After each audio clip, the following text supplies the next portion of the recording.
Salam sejahtera dan salam Sarawakku sayang, Buletin UKAS edisi tengah hari 30 November 2020 bersama saya Grace Chon Lee. Tumpuan berita, kerajaan negeri telah meluluskan peruntukan sebanyak RM550 juta untuk membina jalan sepanjang 77 km ke Mujong. Timbalan Ketua Menteri Sarawak Tan Sri Dato' Amar James Jebut Masing berkata, projek itu juga dijangka melibatkan pembinaan 8 buah jambatan. Berucap dalam majlis pemimpin bersama rakyat di Gintal Baji, Pulau Sibau, Mujong, beliau yang juga ahli Dewan Undangan Negeri Adun, Baleh berharap penduduk di kawasan itu memberikan kerjasama kepada agensi pelaksanaan dalam memastikan pembinaan projek berjalan lancar.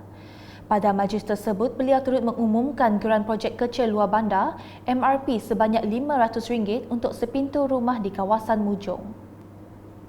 Beralih ke berita mengenai Pasar Borneo Sri Kembangan di Selangor yang kini berwajah baru selepas para peniaga di situ menggunakan kanopi yang disumbangkan oleh Timbalan Menteri Pengangkutan Hasbi Habibullah.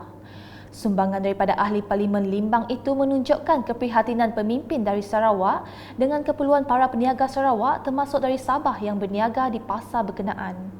Malah beliau bersama ahli Parlimen Sibuti, Lukanisman Awang Sauni telah turun padang meninjau perkembangan para peniaga di pasar tersebut. Pertama sekali saya ucapkan tahniah dan syabas kepada seluruh warga Borneo, Sabah, Sarawak, Sabah yang ada berniaga di sini. Dan saya rasa betul teruja dan amat banggalah melihat semangat tuan-tuan walaupun di perantauan tetapi boleh juga berniaga untuk membantu orang-orang kita di sini dan juga ini memperkenalkan Sarawak dan Sabah pada orang sinilah dan juga untuk sebagai melepas kerinduan untuk orang Sarawak yang duduk di sini yang ingin menikmati produk-produk Sarawak sendiri. Pagi ini kita lihat Pasar Borneo telah berwajah baru.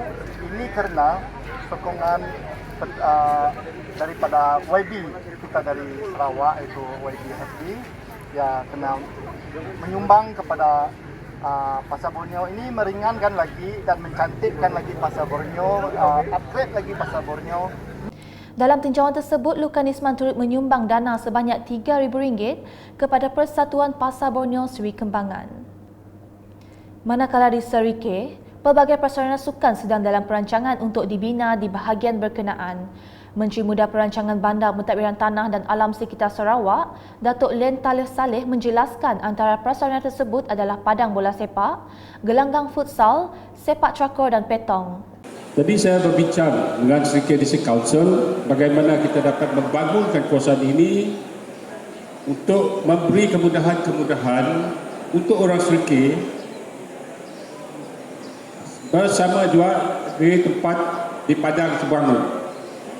Jadi dalam perancangan tersebut memang ada, dalam perancangan asalnya memang padang bola sepak, memang padang basketball di mana saya bersetuju, jadi di bola futsal dan juga dalam perancangan juga dalam di bola sepak takraw, pentong yang datang dudi. Ya Alhamdulillah, kerana kita melihat ramai juga orang-orang Serike itu, orang Bintangor dan orang dari luar yang berminat untuk bermain pentong tu.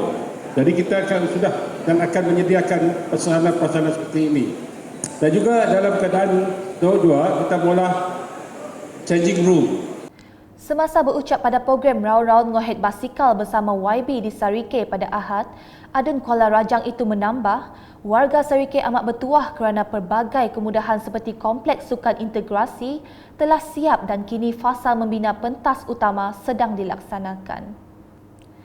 Seterusnya pula di Dun Nangka, pendedahan kepada masyarakat akan bahaya rabies ditingkatkan bagi membendung wabak berkenaan. Menurut Menteri Muda Perumahan dan Kesihatan Awam Sarawak, merangkap Adun Nangka, Dr. Anwar Rapai, jangkitan rabies dapat dielakkan jika masyarakat sentiasa peka dan mengambil langkah berjaga-jaga. Dalam program plogging kesedaran pembasmian penyakit COVID-19 rabies dan kempen Majlis Keselamatan Jalan Raya di Kampung Nangka, Sibu, pada Ahad, beliau menegaskan pihaknya akan menjalin kerjasama dengan Pejabat Perkhidmatan Veteriner bahagian Sibu untuk mengenal pasti lokasi berlaku kes-kes gigitan anjing. Laporan berikutnya mengenai peruntukan RM1 juta yang disalurkan oleh Kerajaan Sarawak kepada Kampung Long Pilah bagi membiayai projek sistem tagang di kawasan berkenaan.